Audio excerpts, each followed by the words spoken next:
Les producteurs de lait, d'œufs et de volailles canadiens planifient leur production pour éviter les surplus et combler la demande des consommateurs d'ici, avec une production locale de haute qualité. Les importations remplissent une partie des besoins, mais leur quantité est contrôlée. Cette politique agricole permet à des fermes familiales de bien vivre du marché, sans subvention gouvernementale. On l'appelle la gestion de l'offre. La gestion de l'offre attire une relève plus nombreuse, assure une rentabilité à la relève, empêche les jeunes de s'établir. Trouvez l'erreur.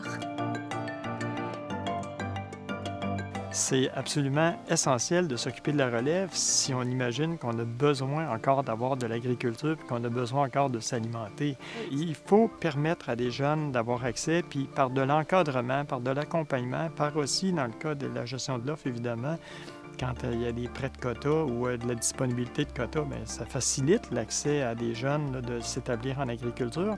Et ça, c'est important que tout le monde le réalise puis qu'on mette en place les éléments qui vont favoriser l'établissement puis la réussite de la relève agricole. La plupart du temps, oui, les relèves sont souvent identifiées dans les productions sous gestion de l'offre. Il y avait une statistique là, du MAPAC, là, 65-67 % des fermes laitières qui prévoyaient transférer dans les prochaines années, qui avaient déjà une relève d'identifier, que le jeune ou la jeune, il y a de plus en plus de relèves féminines, était vraiment identifié que c'est cette personne-là qui allait prendre la relève de la ferme. C'est plus que dans d'autres secteurs de production. On peut en démarrer 100 fermes dans l'espace de 10 ans, mais s'il en reste juste 5 après un certain temps, on a gagné quoi? Alors, en production sous gestion de l'offre, bien, quand on en démarre une, bien, c'est une sérieuse qui va durer longtemps. La gestion de l'offre, oui, c'est bon pour la relève. C'est aussi simple que ça.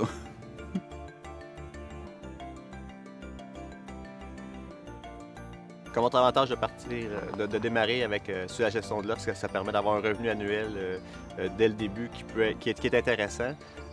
De partir en plus avec le programme d'aide de la relève, ça va nous permettre de nous assurer un salaire équitable puis un salaire intéressant dès la première année d'exploitation. Ça nous permet un revenu sûr, une paye régulière, tant qu'on rentre dans les objectifs du quota qu'on détient, du volume qu'on a livré, les revenus sont là. Tandis que la stabilité avec le système de gestion de l'offre, ça développe une confiance que c'est sûr que la relève est intéressée. Mais les avantages pour les entreprises qui sont sous gestion de l'offre, c'est d'avoir une prévisibilité des revenus puis une prévisibilité des résultats financiers qu'on peut anticiper, de sorte que si la personne gère bien ses opérations, je pense qu'elle sait à quoi s'attendre.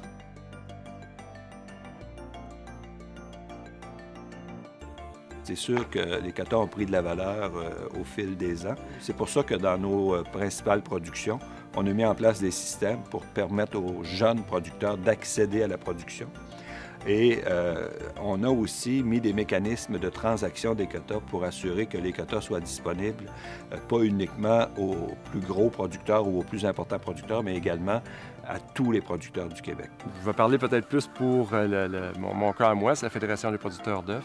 Ont un programme de démarrage pour aider la relève à démarrer en production.